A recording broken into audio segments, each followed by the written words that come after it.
এখন একটা ইন্টারিম সরকার, অন্তর্বর্তীকালীন সরকার, এই সরকার কতদিন থাকবে? আপনারা কতদিন চান? অনেকে বলছে যে সরকার 6 মাস থাকতে পারে, 1 বছর থাকতে পারে। প্রকৃত অর্থে আমি এখন বললে আবার অনেকে নানান ধরনের এই বক্তব্যটাকে ব্যাখ্যা করবে। আমি মনে করি যে এই সরকারের ন্যূনতম 2 বছর থাকা দরকার। এখন এই কথাটাকে আমি এখন বলছি না, আপনারা ইউটিউবে যান, 6 মাস 1 বছর আগে আমার বক্তব্য পাবেন। আমরা বিগত সরকারের সময় বলেছিলাম যে 2 বছরের জন্য একটা জাতীয় ঐক্যমত্যের সরকার দরকার, যারা এই রাষ্ট্রের কাঠামোগত পরিবর্তন এনে রাষ্ট্রকে একটা মানবিক রাষ্ট্র হিসেবে গড়ে তুলবে। এখন যদি 1 বছর 6 মাসের মধ্যে একটা নির্বাচন হয়, আপনাদের কি মনে হয় বিদ্যমান ব্যবস্থার খুব বেশি পরিবর্তন হবে? এখন যারা সম্ভাব্য দল আছে ক্ষমতা আসার মতো, আমরা তো দেখেছি যে এই দলগুলো অতীতেও এই দলগুলোই ক্ষমতায় ছিল, তাদের কর্মকাণ্ড চরিত্র দেখেছি। রাতারাতি তো চরিত্রের বদল হবে না। সেই জায়গা থেকে এখন বর্তমান যে সরকার আছে, তারা আপনার আমাদের সকলের সমর্থিত সরকার। সরকার পরিবর্তনের ফলে আমি যদি একজন মুক্ত সাংবাদিক হিসেবে আমি লিখতে পারি, বিশ্ববিদ্যালয়ের শিক্ষক হিসেবে আমি আমার মর্যাদা নিয়ে বাস করি, তাহলে তাদের জন্য এই পরিবেশ নিশ্চিত করতে হলে রাজনীতিতেও পরিবর্তন দরকার। এই সরকার একটা অরাজনৈতিক সরকার, রাষ্ট্র পরিচালনা একটা রাজনীতি। সুতরাং অরাজনৈতিক ব্যক্তিদের দিয়ে একেবারে পূর্ণ রাজনীতি কিংবা পরিপূর্ণভাবে রাষ্ট্র পরিচালনা করা সম্ভব নয়।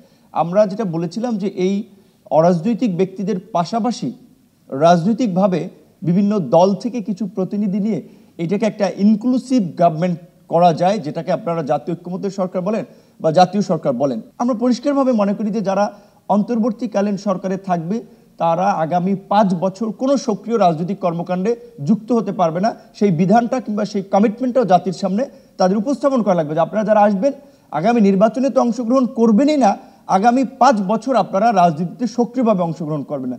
এই শর্তে রাজনৈতিক দল থেকে কিছু প্রতিনিধি নিয়ে গভর্নমেন্টের কাঠামোটা বৃদ্ধি করা যায়। অন্যথায় আমরা 2 বছর বললে 6 মাসও এই গভর্নমেন্ট চালানো খুব মুশকিল হয়ে যাবে। কারণ আপনারা লক্ষ্য করেছেন যে এই রকমের একটা জনসমর্থনের সরকার এখনই কিন্তু জনগণের সমর্থন হারাচ্ছে। দ্রব্যমূল্যের ঊর্ধ্বগতি আমরা দেখতে পাচ্ছি, দাম কমছে না। জ্বালানি ক্রাইসিস আমরা লক্ষ্য করছি, আরও সামনে সংকট বাড়তে পারে।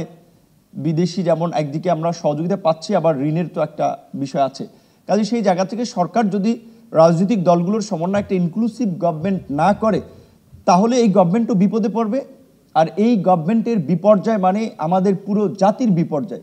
সেই জায়গা থেকে আমরা বলছি, যেটা আমাদের হেড অফ দ্য গভর্নমেন্ট যেটা বলেছে যে আপনারা অন্তত মাসে একটা চিঠি লিখবেন। আমরা পরিষ্কারভাবে এই জন্য গভর্নমেন্টের উইকনেস, দুর্বলতার সাইডটা নিয়ে সমালোচনা করতে চাই। গণমাধ্যমের বন্ধুরা এখানে একটা ওয়াচডগের ভূমিকা পালন করতে পারে। এখন আর তাদের অফিসে কেউ ফোন দিবে না, এই নিউজ দেখানো যাবে না, অমুককে টক শোতে ডাকা যাবে না। যদি আপনাদেরকে বলে আপনারা রাস্তায় দাঁড়ান, আপনাদের পেশাদারিত্বের জায়গায় এখন আপনারাও মাথা তুলে দাঁড়ান। অনেকদিন আপনাদের কলমকেও নিয়ন্ত্রণ করার চেষ্টা করেছে, এখন সবাই মুক্ত। কাজে সেই জায়গা থেকে আমরা বিশেষ করে সকলের প্রতি, সরকার, নাগরিক, সংবাদকর্মী সকলের প্রতি আহ্বান জানাবো যে রাষ্ট্রকে সঠিকভাবে পরিচালনার জন্য যার যার জায়গা থেকে যেই ভূমিকাটি রাখা দরকার সেটি যেন আমরা রাখি।